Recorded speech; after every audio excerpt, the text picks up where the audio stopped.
భూపాలపల్లి జిల్లా కేంద్రంలోని 100 పడకల ఆసుపత్రిలో అక్రమంగా 141 అవుట్సోర్సింగ్ ఉద్యోగాలు కేటాయించారని, అధికారులపై విచారణ జరిపించి నిరుపేదలకు, అర్హులకు ఉద్యోగాలు కేటాయించాలని జై మహాభారత్ పార్టీ తెలంగాణ రాష్ట్ర ఉపాధ్యక్షులు ఎస్పీకే సాగర్ ప్రభుత్వాన్ని డిమాండ్ చేశారు. 100 పడకల హాస్పిటల్ ఓపెన్ అయిన రోజు నుంచి నేటి వరకు ఎటువంటి కమిటీని నియమించకుండా సుమారు 141 మంది అర్హుల పొట్టకొట్టి 141 మంది అనర్హులను అవుట్సోర్సింగ్ ఉద్యోగులుగా నియమించడం జరిగిందని, వారిని తక్షణమే విధుల నుంచి తొలగించి దీనికి సహకరించిన అధికారులపై తగిన చర్యలు తీసుకోవాలని డిమాండ్ చేశారు. లేని పక్షాన భూపాలపల్లి నియోజకవర్గ నిరుద్యోగ యువతతో కలిసి కలెక్టర్ ఆఫీసును, ఎమ్మెల్యే కార్యాలయాన్ని ముట్టడిస్తామని హెచ్చరించారు. భూపాలపల్లి 100 పడకల ఆసుపత్రిలో అతిపెద్ద కుంభకోణం జరిగింది. దాన్ని ప్రజల దృష్టిలో పెట్టాలి, ప్రజల మధ్యలో పెట్టాలనే ఉద్దేశంగా ఈ వీడియో చేయడం జరుగుతూ ఉన్నది.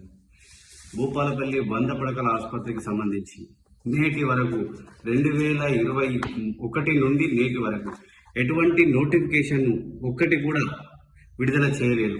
కానీ అవుట్సోర్సింగ్ ఉద్యోగస్తులు సుమారుగా 141 మందిని ఏ నోటిఫికేషన్ లేకుండా నియమించడం జరిగింది. వీళ్ళందరూ నిరుద్యోగులు, అర్హుల కొట్టకొట్టే విధంగా కేవలం డబ్బులు తీసుకొని వీరిని ఉద్యోగాల్లో నియమించడం జరిగింది.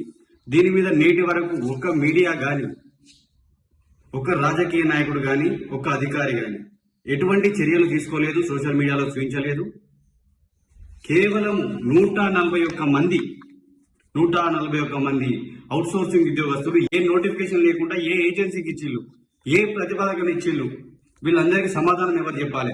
141 మంది నిరుద్యోగుల పొట్టగొట్టింది ఈరోజు రాష్ట్ర ప్రభుత్వము, మరి ఇక్కడ స్థానిక శాసనసభ్యులు కావచ్చు, లేకపోతే స్థానిక జిల్లా కలెక్టర్ కావచ్చు, దీని మీద ఎటువంటి చర్యలు తీసుకుంటారు?